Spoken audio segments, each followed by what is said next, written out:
सभी भाइयों बहनों के आपके अपने चैनल वाई सिटी बुक्स में एक बार फिर से स्वागत है। प्लीज़ जो लोग अभी तक हमारे चैनल को सब्सक्राइब नहीं किए होंगे जरूर सब्सक्राइब कर लेंगे। उसके बगल में बेल आइकन है उसे भी प्रेस कर लेंगे जिससे कि नोटिफिकेशन आप लोगों के पास तुरंत पहुंचता रहेगा। देखिए मैं बता दूं कि आप लोगों के लिए हिस्ट्री के मैं 1000 प्रश्न एमसीक्यू करा रहा था जिसका ये पार्ट नंबर 16 होने वाला था। ये आप लोगों को कंटिन्यू चलेगी, लेकिन मैं इसके 1500 जो 500 क्वेश्चन थे मैं उसको जिस तरीके से करा रहा था अब उसका पैटर्न जो मैं चेंज कर दिया हूँ और उसके 500 जो क्वेश्चन बचते हैं मैं इसको अलग तरीके से जब फिर से वीडियो जो लेकर आ रहा था उस तरीके से मैं बाद में लेकर आ जाऊँगा। अभी बात करते हैं कि मैं जो अभी कराने जा रहा हूँ मॉक टेस्ट, इसमें मैं फिर से आपको हिस्ट्री की पूरी चीज़ों को बताऊँगा। फिर से एक बार रिविजन कराऊँगा। जो लोग पढ़े होंगे उन लोगों के लिए और बेटर है, जो लोग नहीं पढ़े होंगे फिर से रिविजन कर सकते हैं।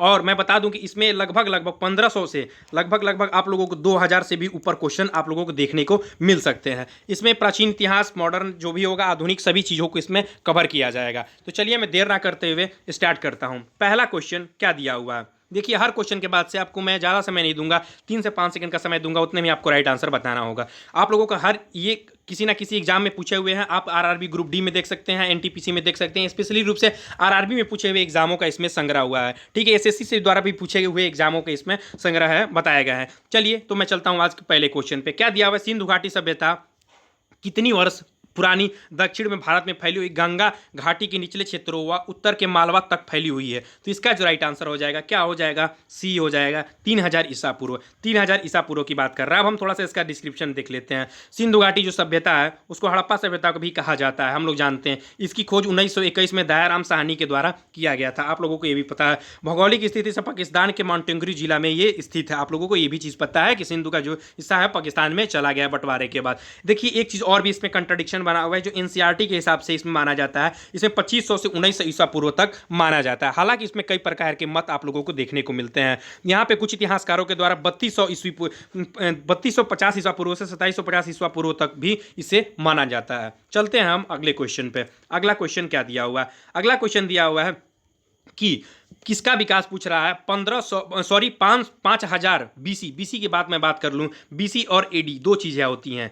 एडी मतलब होता है एनो डोमिनी होता है, बीसी मतलब होता है बैक ऑफ क्रिस्ट। जब हम एक के बाद को मानते हैं, मतलब आज जो तारीख है उसके बाद जो कल आएगा उसे हम एनो डोमिनी के रूप में करते हैं कंसिडर। और जो हमें एक से पहले जो चीज़ें बीत चुकी हैं उसे हम बैक ऑफ क्रिस्ट के नाम से जानते हैं। मतलब ईसा के जन्म से पूर्व की चीज़ों को हम बैक ऑफ क्रिस्ट जानते हैं और ईसा के जन्म के जो बाद चीज़ें होती हैं हम उसे एनो डोमिनी के रूप में जानते हैं। तो इसका राइट आंसर क्या हो जाएगा, तो इसका राइट आंसर आप डिस्क्रिप्शन देख लीजिए। दिया हुआ है ए, सिंधु घाटी सभ्यता का विकास जो है 5000 ईसा पूर्व में मालवा के दक्षिण की ओर एवं उत्तर के गंगा घाटी के तलहटी क्षेत्र में पाया जाता है। चलते हैं हम अगले क्वेश्चन पे। अगला क्वेश्चन क्या दिया हुआ है, देखिए ये भी क्वेश्चन ग्रुप डी में पूछा हुआ था। ये क्वेश्चन दिया हुआ है एनटीपीसी में पूछा हुआ है। अभी आप लोगों के लिए हाल ही में एनटीपीसी का एग्जाम लगा हुआ है। लॉकडाउन की वजह से पेपर नहीं हो रहे हैं, लेकिन तुरंत ही खत्म होते हैं आप लोगों की पेपर कराया जाएगा। तो देखिए आप लोग अगर इस हिस्ट्री के क्वेश्चन को लगा लेते हैं तो मैं उम्मीद करता हूं कि आप लोगों की हिस्ट्री से एक भी क्वेश्चन आप लोगों के कहीं बच नहीं पाएंगे। बताइए इसका राइट आंसर क्या हो जाएगा। हड़प्पा सभ्यता 2500 बीसी के आसपास विकास किया है,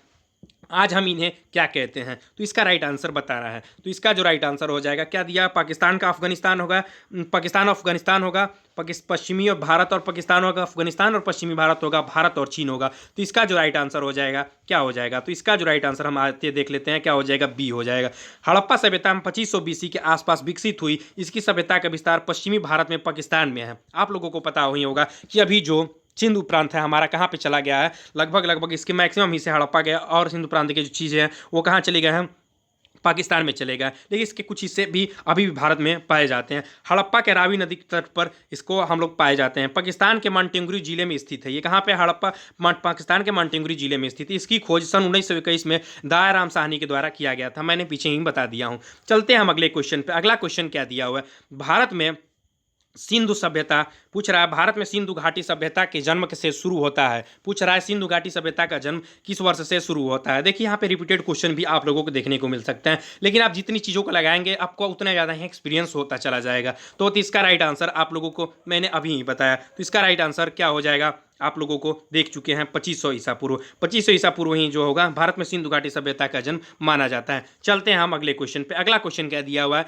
सिंधु घाटी सभ्यता में सबसे महत्वपूर्ण विशेषता क्या थी। पूछ रहा है सिंधु घाटी सभ्यता की सबसे महत्वपूर्ण विशेषता क्या थी। वस्तु विनिमय प्रणाली, स्थानीय परिवहन प्रणाली, ईंट से बने भवन, प्रशासनिक प्रणाली। देखिए ये भी एनटीपीसी में पूछा हुआ क्वेश्चन है। मैं बता रहा हूँ कि जितने भी क्वेश्चन है आप लोगों को किसी ना किसी एग्जाम में पूछे हुए, स्पेशली रूप से मैं जो सीरीज कराऊंगा इसमें आरआरबी के जितने भी क्वेश्चन है, ग्रुप डी से या एनटीपीसी से पूछे हुए क्वेश्चन है, आप लोगों को इसमें क्वेश्चन देखने को मिलेंगे। अब हम बात करते हैं सिंधु घाटी सभ्यता के सबसे महत्वपूर्ण विशेषता क्या थी। इसका जो राइट आंसर हो जाएगा, क्या हो जाएगा बताना है आप लोगों को। तो इसका जो राइट आंसर हो जाएगा सी हो जाएगा। देखिए ईंट से बने हुए जो भवन है सिंधु घाटी सभ्यता का सबसे महत्वपूर्ण विशेषता थी। आइए हम इसका डिस्क्रिप्शन जान लेते हैं। ये भी पूछा जा सकता है कि इसमें ईंटों का अनुपात क्या था। तो आप लोगों को फिलहाल में भी जो ईंटों का अनुपात है आप लोगों को पता होगा 19:9:9 आप लोगों को ईंटे का अभी माप पता है, ठीक है, हम लोग जानते हैं। अभी फिलहाल में जो दिया हुआ है कितना अनुपात है, 4:2:1 का अनुपात है। चलते हैं हम अगले क्वेश्चन पे। अगला क्वेश्चन क्या दिया हुआ है, सिंधु घाटी सभ्यता है, सिंधु घाटी सभ्यता है, इसका राइट आंसर क्या होगा। तो इसका जो राइट आंसर हो जाएगा कांस्य युगीन सभ्यता। हम लोग सिंधु घाटी सभ्यता को जानते हैं कांस्य युगीन सभ्यता के नाम से भी जानते हैं। सिंधु घाटी सभ्यता को हम कांस्य युगीन सभ्यता के नाम से भी जानते हैं। डिस्क्रिप्शन हम लोग देख लेते हैं क्या दिया हुआ है। सिंधु घाटी सभ्यता को कांस्य युगीन सभ्यता भी कहा जाता है। इस सभ्यता में पहली बार कांसा धातु का प्रयोग किया गया था जो तांबे और टीन का मिश्रण था। सिंधु सभ्यता में 1400 केंद्रों को खोजा जा चुका है जिनमें 925 केंद्र भारत में है। यह सिंधु सभ्यता की सहायक नदियों के आसपास विस्तृत हुई थी। चलते हैं हम अगले क्वेश्चन पे। अगला क्वेश्चन क्या दिया हुआ है, अगला क्वेश्चन दिया हुआ है सिंधु सभ्यता के लोग क्या बनाने के लिए तांबे और टीन का प्रयोग मिश्रित किया करते थे। पूछ रहा है कौन सी ऐसी चीज़ है जिसका तांबे बनाने के लिए क्या बनाने के लिए तांबे और टीन का मिश्रण किया करते थे। इसका राइट आंसर हम लोग देख लेते हैं। राइट आंसर क्या दिया हुआ, इसका राइट आंसर जो होगा कांस्य युगीन। हम लोग अभी पढ़े कि सिंधु घाटी सभ्यता को हम क्या जानते थे, कांस्य युगीन सभ्यता को भी जानते थे। आप लोग जानते हैं कि जो तांबा होता है और टीन है उसको मिश्रित करके हम लोग कांस्य बनाया करते थे। ये भी आरआरबी ग्रुप डी में पूछा हुआ क्वेश्चन है। चलते हैं, हमारी क्वेश्चन की स्पीड थोड़ी तेज हो सकती है लेकिन आप लोग प्लीज़ उससे घबराइएगा ना। और मैं बता दूं कि आप लोगों के लिए जितनी मैं ज़्यादा से ज़्यादा क्वेश्चन मैं करा सकूं एक वीडियोस में आप लोगों को मैं कवर कराऊंगा। देखिए क्वेश्चन क्या दिया हुआ है, निम्नलिखित में से कौन सा सिंधु घाटी सभ्यता का महत्वपूर्ण स्थान है। आपके पास 4 ऑप्शन दिया हुआ है, कालीबंगा, हड़प्पा, मोहनजोदड़ो और आजमगढ़। तो बताइए इसका राइट आंसर क्या हो जाएगा, सिंधु घाटी सभ्यता का महत्वपूर्ण स्थान। तो इसका राइट आंसर हम देख लेते हैं। तो इसका जो राइट आंसर हो जाएगा क्या हो जाएगा, डी हो जाएगा। सिंधु घाटी सभ्यता या सिंधु सभ्यता जो है नगरीय सभ्यता के रूप से हम जानते हैं। इसका जो क्या दिया हुआ है, सिंधु सभ्यता के प्रमुख स्थल मोहनजोदड़ो, हड़प्पा, चौहदड़ो, लोथल, बनावली, धौराबिला, राखलगढ़ी एवं कालीबंगन अर्थात सिंधु सभ्यता में आजमगढ़ का कोई स्थान नहीं है। पूछ रहा था इसमें कौन सा जो स्थान था जो आजमगढ़ से नहीं जुड़ा हुआ था। तो इसमें आजमगढ़ जो है, आजमगढ़ आप लोगों को पता होगा कि उत्तर प्रदेश का एक जिला है, आप लोगों को इसका पता होगा, ठीक है। तो इसके फिलहाल आप लोगों को ये भी पता होगा कि यहाँ से सांसद के रूप में कौन है, ठीक है। तो मेंबर ऑफ पार्लियामेंट फिलहाल में कौन है, अखिलेश यादव जी कार्यरत हैं, ठीक है। अभी तो ये जो है आजमगढ़ यूपी में है तो इसमें सिंधु घाटी सभ्यता की कोई बात नहीं आती। कालीबंगा, मोहनजोदड़ो, हड़प्पा की बात हम लोग देखने को मिलती है। हम आगे इसके बारे में डिस्क्रिप्शन हम लोग जानेंगे। चलते हैं हम अगले क्वेश्चन पे। अगला क्वेश्चन क्या दिया हुआ है, अगला क्वेश्चन दिया है मोहनजोदड़ो का अर्थ है मृदों का टीला। अब ये बात पूछ रहा है ये किस भाषा में लिखा हुआ है, ठीक है। तो इसका जो राइट आंसर हो जाएगा क्या हो जाएगा, डी हो जाएगा। सिंधी भाषा में जो है मुर्दों का टीला अर्थात मृतकों का टीला, चाहे इसे इंग्लिश में हम माउंट ऑफ डेड के नाम से भी जानते हैं। क्या जानते हैं, mount of dead, mount of dead के नाम से भी हम जानते हैं। हमें इंग्लिश में ये भी लिखा हुआ मिल सकता है, हर जगह हमें हिंदी में भी लिखने को नहीं जरूरी है कि मिलेगा, हमें इंग्लिश में भी लिखा हुआ चीज़ मिल सकता है। माउंट ऑफ डेड भी हमें हिंदी के पेपर में भी देखने को मिल सकता है। तो इसका जो राइट आंसर हो जाएगा क्या हो जाएगा, डी हो जाएगा। हम थोड़ा सा डिस्क्रिप्शन इसका देख लेते हैं। सिंधु घाटी सभ्यता में मोहनजोदड़ो का अर्थ मृतकों का टीला अर्थात माउंट ऑफ डेड या मुर्दों का भी टीला कहा जाता है। यह दुनिया का सबसे पुराना नियोजित व उत्कृष्ट शहर माना जाता है। पूछा जा सकता है कि दुनिया का सबसे पुराना व उत्कृष्ट शहर किसे माना जाता है, ये भी क्वेश्चन बन सकता है। तो इसका राइट आंसर आपको मोहनजोदड़ो जाएगा। जो लोग भी मोहनजोदड़ो फिल्म नहीं देखे होंगे प्लीज देख लीजिएगा, उससे आप लोग काफी ज्यादा क्वेश्चन तैयार हो जाएंगे। यह सिंधु घाटी सभ्यता का सबसे परिपक्व शहर है। यह नगर वर्तमान में पाकिस्तान के सिंधु नदी के किनारे स्थित है। इसका उत्खनन राखलदास बनर्जी ने 1922 ईस्वी में जान मार्शल के नेतृत्व में किया था। चलते हैं हम अगले क्वेश्चन पे। अगला क्वेश्चन नंबर 10 क्या कह रहा है, हड़प्पा के लोग निम्नलिखित भगवान में से किसकी पूजा किया करते थे। बहुत इंपॉर्टेंट क्वेश्चन, ये सब क्वेश्चन देखिए पूछा हुआ क्वेश्चन, ये भी एनटीपीसी में पूछा हुआ क्वेश्चन है। मैं एक चीज़ बता दूं, देखिए आप लोगों को जो भी क्वेश्चन है ये रिपीटेड होते हैं, ये आप लोगों को रिपीटेड मिलते हैं। ये नहीं है कि आज इस पेपर में पूछा गया तो कल हो सके तो कल इस पेपर में क्वेश्चन, ये अल्टरनेट क्रम में पूछे जाते हैं। अगर इस बार पेपर में पूछा गया, हो सके 2 पेपर ना पूछा जाए, उसके बाद से फिर इसको पूछा जा सकता है। तो इस तरह से भी पूछे जाते हैं। इस तरह से पूछे जाते हैं कि आपको एनटीपीसी के इस साल पूछ दिया गया और उसे फिर एक एग्जाम को बीच करके फिर दूसरे एग्जाम में पूछ दिया गया। तो इस तरह से भी अल्टरनेट क्रम में किसी भी तरह से आप लोगों को पूछा जा सकता है। तो क्या दिया हुआ है, हड़प्पा के लोग निम्नलिखित भगवान में से किसकी पूजा किया करते थे। तो इसका राइट आंसर हम लोग देख लेते हैं। इसका राइट आंसर क्या दिया हुआ है, इसका राइट आंसर बी दिया हुआ है। बी मतलब विष्णु भगवान की पूजा किया करते थे हड़प्पा के लोग। मोहनजोदड़ो के मोहर का स्वास्तिक चिन्ह एवं त्रिमूर्ति पुरुष सिंहासन का योग मुद्रा बैठे दिखाया गया है, जिसमें शिव के आदि के रूप में माना गया है। इसके दाएं तरफ हाथी व बाघ और बाएं तरफ गेंडे और भैंसे का अंकन है। हड़प्पा सभ्यता के लोग धरती पर उर्वरा देवी मानकर इसकी पूजा किया करते थे। पशु पंछी जल वृक्ष सर्प अग्नि आदि की भी पूजा ये लोग हड़प्पा के जो लोग थे इसको किया करते थे। चलते हम अगले क्वेश्चन पे। अगला क्वेश्चन क्या कह रहा है, सिंधु घाटी सभ्यता के लोग पूजा किया करते थे। सेम एक तरफ से इसी तरह से रिलेटेड है। ये भी क्वेश्चन पूछा हुआ क्वेश्चन है और ये अभी एलएलपी में जो है अभी पूछा हुआ क्वेश्चन, अभी जो पिछली बार लोको पायलट की जो अभी पेपर हुआ है उसमें पूछा हुआ क्वेश्चन है। तो आप लोगों के आरआरबी जो क्वेश्चन है, आप लोगों को मैं बता दूं कि जो भी चीज़ क्वेश्चन पूछे हुए हैं ये आप लोगों को क्वेश्चन देखने को दोबारा मिल सकते हैं। तो क्या दिया हुआ, सिंधु घाटी सभ्यता के लोग पूजा किया करते थे। तो राइट आंसर क्या हो जाएगा, पशुपति की पूजा किया करते थे। पशुपति की हम थोड़ा बात कर लेते हैं। सिंधु घाटी सभ्यता के लोग की व्यवस्था कैसी थी, नगरीय व्यवस्था थी। यह भी पूछा जा सकता है, सिंधु घाटी सभ्यता की व्यवस्था कैसी थी, नगरीय सभ्यता थी। सिंधु घाटी सभ्यता के लोग तीन मुख वाले देवता पशुपति की पूजा करते थे। सिंधु घाटी सभ्यता के लोग विशाल स्नानागार मोहनजोदड़ो से प्राप्त हुआ है। सिंधु घाटी सभ्यता में भाव चित्रात्मक लिपि दाईं से बाईं ओर लिखी गई है, दाईं से बाईं ओर लिखी गई है। चलते हैं हम अगले क्वेश्चन पे। अगला क्वेश्चन क्या दिया है, धौलावीरा एक पुरातात्विक स्थान है, किस समयावधि से जुड़ी हुई है। पूछ रहा है जो धौलावीरा एक पुरातात्विक स्थान है किस समयावधि से जुड़ी हुई है। इसका जो राइट आंसर हो जाएगा क्या हो जाएगा बताइए। इसका राइट आंसर हो जाएगा सी हो जाएगा, सी सिंधु घाटी सभ्यता। धौलावीरा जो है गुजरात के कच्छ जिले में मनहर और मानसेहरा नदियों के बीच एक खादीर द्वीप के स्थित सिंधु सभ्यता का नगर है। इसकी खोज 1967 से 1968 के बीच में जेपी जोशी, ये भी पूछा जा सकता है कि धौलावीरा की खोज किसके द्वारा किया गया। जेपी जोशी ने उसका उत्खनन 1990 से लेकर 1991 में डॉक्टर आर.एम. बिष्ट के निर्देशन में हुआ था। चलते हैं हम अगले क्वेश्चन पे। अगला क्वेश्चन क्या दिया हुआ है, क्वेश्चन नंबर 13। क्वेश्चन नंबर 13 देख लेते हैं। सबसे पुराना वेद, देखिए अब हम वेद पे आ गए। अब हम हड़प्पा से संबंधित जितने भी क्वेश्चन थे मैंने कर लिया। मैं आप लोगों को डेली कम से कम आप लोगों को कोशिश करूंगा 20 क्वेश्चन से 25 क्वेश्चन के अप्रॉक्स क्वेश्चन को मैं कराऊं। अगर वीडियो ज़्यादा लंबा हो जाता है तो मैं 20 क्वेश्चन को रखूंगा। बताइए इसका राइट आंसर क्या हो जाएगा। वैदिक सभ्यता से मैं जो हमारे वीडियोज़ को देखे होंगे, पुरानी वीडियोज़ को जो मैं 500 क्वेश्चनों को लगभग करा चुका हूँ, अगर वो लोग हमारे वीडियोज़ को देखे होंगे तो इस क्वेश्चनों को, इन सब क्वेश्चनों को आसानी से हल कर देंगे। बताइए सबसे पुराना वेद कौन सा है। जनरली सभी लोगों को पता होगा। इसका राइट आंसर क्या हो जाएगा, ऋग्वेद। ऋग्वेद जो है सबसे पुराना वेद है। इससे जितने भी क्वेश्चन बनते हैं आइए हम देख लेते हैं क्या होता है। इसमें पूछा जाता है कि इसमें कितने सूक्त हैं, तो इसमें 1028 सूक्त हैं। ऋग्वेद में कुल कितने सूक्त हैं, तो 1028 सूक्त ऋग्वेद में माने जाते हैं। पूछते हैं कितने मंडल हैं, तो 10 मंडल इसमें हैं। कितनी ऋचाएं हैं, तो 10,462 ऋचाएं हैं। तो ये सब जितने भी क्वेश्चन बनते हैं, ये भी क्वेश्चन बन सकता है, ये भी क्वेश्चन, हर चीज़ क्वेश्चन बन सकते हैं। एक क्वेश्चन इसमें बनता है कि इसमें जो आप लोगों को पता होगा, मैं पीछे पढ़ा चुका हूँ कि अस्तोमा सदगमय तमसोमा ज्योतिर्मय मृत्योमा मृतगमय, एक चीज़ जो बताया गया है ये किस में बताया गया है, कौन से में बताया गया है, या गायत्री मंत्र के बारे में किस में बताया गया है। तो आप लोगों को पता होगा कि तीसरे मंडल में बताया गया। कौन से मंडल में, तीसरे मंडल में। कई बार पूछा हुआ क्वेश्चन है। देखिए ये भी जो क्वेश्चन था क्या था, आरआरबी ग्रुप डी में जो 12/12/2018 में पूछा हुआ क्वेश्चन था। चलते हैं यहाँ पे एक क्वेश्चन और भी दिया हुआ है। देखिए जो गायत्री मंडल है तीसरे मंडल में दिया हुआ है, सूर्य देवता के सावित्री मंत्र को समर्पित है। ठीक है, सावित्री समर्पित है। अब बात कर रहे हैं 9वें मंडल की। 9वें मंत्र जो है सोम को क्या कहते हैं, सोम को उल्लेखित है। मतलब इसमें सोम के द्वारा इसमें बताया गया है। ठीक है ना। चलते हैं हम अगला क्वेश्चन क्या दिया हुआ है कि ऋग्वेद में ऐसे मंत्र जिसमें अप्रमाणित वालिख्य भजन शामिल है। पूछ रहा है कि ऐसे कितने अप्रमाणित वलखिल्य भजन शामिल हैं। तो इसका राइट आंसर क्या हो जाएगा, इसका राइट आंसर हो जाएगा 1028।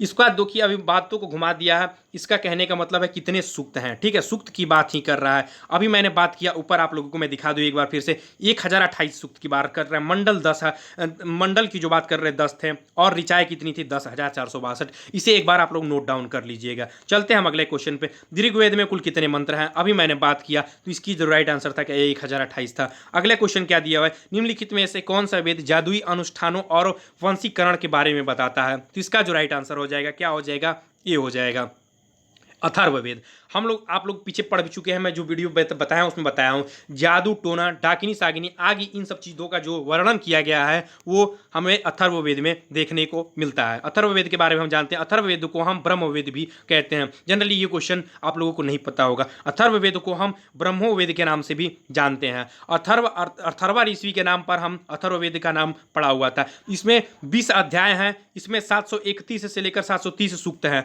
अभी मैंने पता ऋग्वेद में कुल कितने सूक्त थे, तो इसमें 1028 सूक्त थे, ठीक है। लेकिन हम बात करते हैं जब अथर्ववेद की, तो इसमें हम 730 या कहीं से कहीं 731 सूक्त भी देखते हैं। इसमें मंत्रों की बात कर लें तो इसमें 5987 मंत्र के बारे में हमें मिलता है। इसका सबसे इंपॉर्टेंट क्वेश्चन जो बनता है, पूछता है कि जादू टोना डाकिनी सागिनी इन सब चीज़ों का वर्णन कहाँ पे मिलता है, तो ये अथर्ववेद में हमें देखने को मिलता है। सबसे इंपॉर्टेंट क्वेश्चन ये पूछता है। और एक क्वेश्चन ये बनता है कि किसके नाम पर हमें अथर्ववेद पड़ा हुआ था, तो अथर्वा ऋषि के नाम पर अथर्ववेद पड़ा हुआ था। चलते हैं हम अगले क्वेश्चन पे। क्वेश्चन नंबर 17 क्या कह रहा है, निम्नलिखित में से कौन सा वेद संगीत का वर्णन करता है। बहुत इंपॉर्टेंट क्वेश्चन, ये भी पूछा हुआ क्वेश्चन है आरआरबी ग्रुप डी में। क्या दिया हुआ है कि निम्नलिखित में से कौन सा वेद संगीत का वर्णन है, पूछ रहा है। तो इसका राइट आंसर क्या हो जाएगा, सामवेद, यजुर्वेद, ऋग्वेद और अथर्ववेद। तो इसका जो राइट आंसर हो जाएगा क्या हो जाएगा, ये हो जाएगा, ये इसका राइट आंसर हो जाएगा सामवेद। सामवेद में गाई जाने वाली ऋचाओं का संकलन, इससे भारतीय संगीत का जनक कहते हैं। इसके पाठ्यकर्ताओं को उदागता कहा जाता है, ठीक है। चलते हैं हम अगले क्वेश्चन पे। क्वेश्चन नंबर 18 क्या कह रहा है, यजुर में यजुर का अर्थ क्या है। यजुर्वेद की बात कर लें, यजुर्वेद में यजुर का अर्थ क्या होता है। यजुर्वेद में यजुर का अर्थ है बलिदान देना। यजुर्वेद में हिंदू धर्म का एक महत्वपूर्ण श्रुति धर्म ग्रंथ है। इसमें यज्ञ एवं बलि की प्रक्रिया के बारे में बताता है। यह हिंदू धर्म के 4 प्रमुख ग्रंथों में से एक है। आप लोगों को 4 ग्रंथों के बारे में मैं बता दूं, ऋग्वेद, सामवेद, यजुर्वेद व अथर्ववेद। मैंने 3 वेदों के बारे में बता दिया, अगले वेद के बारे में भी हम आगे जान लेंगे। तो इसका राइट आंसर क्या हो जाएगा, सी हो जाएगा। बलिदान के बारे में हमें यजुर का अर्थ मिलता है। बलि अर्थात बलिदान देने के बारे में हम जब बात करते हैं तो हम यजुर्वेद के बारे में बात करते हैं। चलते हैं हम अगले क्वेश्चन पे। क्वेश्चन नंबर 19 क्या कह रहा है, निम्नलिखित में से किस वेद में बीमारियों का उपचार किया गया है। बहुत इंपॉर्टेंट क्वेश्चन, इससे कहानी आप लोग जब पढ़ेंगे तो आप लोगों के बारे में इसमें बहुत मजेदार इसमें कहानी पढ़ने को मिली। जब यजुर्वेद की आप ऋग्वेद से रिलेटेड किताबों को पढ़ेंगे तो ऋग्वेद में बीमारियों के बारे में उपचार कहाँ पे मिलता है, तो इसका राइट आंसर हम देख लेते हैं। इसका राइट आंसर हो जाएगा डी। अभी मैंने बताया जो जादू टोना टाकनी साकनी आदि चीज़ों का जो प्रयोग किया जाता था, उसके द्वारा बीमारियों को उपचार किया जाता था। उसके द्वारा कई चीज़ों का मतलब झाड़ फूक वगैरह जो आजकल के ज़माने में हम लोग कहते हैं उस शब्द में, अभी उस चीज़ों का प्रयोग किया जाता था। तो अथर्ववेद में बीमारियों के उपचार के बारे में बताया गया है। चलते हैं हम अगले क्वेश्चन पे। अगला क्वेश्चन क्या दिया हुआ है, क्वेश्चन नंबर 20 कह रहा है, भारत के राष्ट्रीय आदर्श वाक्य सत्यमेव जयते अर्थात सत्य की हमेशा विजय होती है, किस प्राचीन शास्त्र में उद्यत है। मतलब किस प्राचीन शास्त्र में बताया गया है। ऋग्वेद में बताया गया, भगवत गीता में बताया गया, मुंडकोपनिषद में बताया गया, मत्स्य पुराण में बताया गया। ये एनटीपीसी में पूछा हुआ क्वेश्चन है। तो इसका राइट आंसर हम देख लेते हैं क्या हो जाएगा। तो इसका राइट आंसर क्या हो जाएगा, इसका राइट आंसर बी हो जाएगा। मुंडकोपनिषद में हमें क्या मिलता है, सत्यमेव जयते देखने को मिलता है। लगभग इसका आंसर जो होगा लगभग हमें उम्मीद है कि जो लोग हिस्ट्री के बारे में जानते होंगे वो लोग इसके बारे में भी जानते होंगे। 99% इसका आंसर पता होता है। इसके बारे में डिस्क्रिप्शन भी आप लोगों को पता होगा, मैं फिर भी बताता हूँ। भारतीय राष्ट्रीय आदर्श वाक्य जो हमारा क्या है, सत्यमेव जयते, जो कि आप लोग तैयारी करते हैं। आप लोग किसमें इस पर बहुत सारे लोग कांस्टेबल की तैयारी करते हैं। आप लोग हमारे जो देखते हैं जो बड़े अधिकारी होते हैं, चाहे हमारी जो सिंबल है कई जगहों देखने को मिलती है, आदर्श वाक्य के रूप में हमें सिंबल देखने को ही मिलता है। वहाँ पे लिखा रहता है सत्यमेव जयते अर्थात सत्य की हमेशा विजय होती है। इसका कहाँ पे डिटेल मुंडकोपनिषद में हमें देखने को मिलता है। ये सम्राट अशोक के द्वारा बनाए गए सारनाथ में जो अशोक स्तंभ है बनारस में, वहाँ पे हमें देखने को मिलता है। तो भाइयों देखिए इसमें 20 क्वेश्चन थे। मैं बता दूँ कि आप लोगों के लिए 20 से 25 क्वेश्चन के लिए मैं जोड़ी क्वेश्चन आप लोगों को कराऊंगा। हालांकि वीडियोस लंबा ना हो जाए, मैं इसके लिए आप लोगों को छोटे छोटे पार्ट्स में कराऊंगा। मैं लेकिन पूरी हिस्ट्री को आप लोगों को एनटीपीसी से एग्जाम होने से, मैं उम्मीद करूंगा कि एनटीपीसी से एग्जाम खत्म होने से पहले आप लोगों के पूरी हिस्ट्री को मैं उम्मीद करता हूं, आप लोगों को विश्वास दिलाता हूं कि मैं पूरी हिस्ट्री को खत्म कर दूंगा। जो कि सारे क्वेश्चन जितने भी आज तक आरआरबी में पूछे हुए हैं, चाहे वो आरआरबी जेई की बात कर लें, चाहे हम आरआरबी एनटीपीसी की बात कर लें, चाहे हम आरआरबी ग्रुप डी की बात कर ले, सारे क्वेश्चन को जितने भी आज तक क्वेश्चन पूछे हुए मैं सारे क्वेश्चनों को मैं कवर करा दूंगा आप लोगों को। अगर आप लोग इसका बुक का रिव्यू भी देखना चाहते हैं तो आप लोगों का प्लेलिस्ट का लिंक डिस्क्रिप्शन में दे दिया हुआ है। अदरवाइज इसका जो लिंक आप लोगों का है, अब रिव्यू बुक के बारे में देखना चाहते हैं, इसके बारे में पीडीएफ के बारे में जानना चाहते हैं, बुक्स के बारे में इसके बारे में जानना चाहते हैं, तो आप लोगों को बुक्स के बारे में भी नीचे दिया हुआ है। और अदर चीज़ की भी आप लोगों को वाईसीटी बुक्स प्रोवाइड करती है। आप किसी प्रकार के बुक्स को चाहते हैं तो वाईसीटी के ऑफिशियल साइट पर जाइए, वहाँ से बुक्स को परचेज कर सकते हैं। और मैं बता दूँ कि आप लोगों लोगों के लिए करंट की वीडियोस भी आप लोगों को डेली प्रोवाइड किया जाता है। आप करंट की वीडियोस भी देखना चाहते हैं तो मॉर्निंग में आप लोगों के लिए वाईसीटी करंट की वीडियोस प्रोवाइड करती है, तो प्लीज़ कंटिन्यू रहा कीजिए। कल आप लोगों के लिए पूरे अप्रैल मंथ के करंट अफेयर्स की वीडियोस जो है उसे प्रोवाइड कर दी जाएगी। और एक इंपॉर्टेंट चीज़ भी बता देना चाहता हूँ कि टेक्निकल की भी क्लासेस आप लोगों के मैकेनिकल की स्टार्टेड हो चुकी हैं। आप लोगों की बहुत जल्द ही सिविल की भी क्लासेस स्टार्ट कर दी जाएंगी, तो प्लीज़ आप लोग कंटिन्यू हो जाइए और उस चीज़ को जरूर देखा कीजिए। चल तो है तो भाइयों, प्लीज़ मैं बता दूँ कि आप लोगों को जो लोग भी चैनल को सब्सक्राइब नहीं किए जरूर सब्सक्राइब कर लेंगे और बेल आइकन को भी दबा देंगे। थैंक यू दोस्तों, थैंक यू।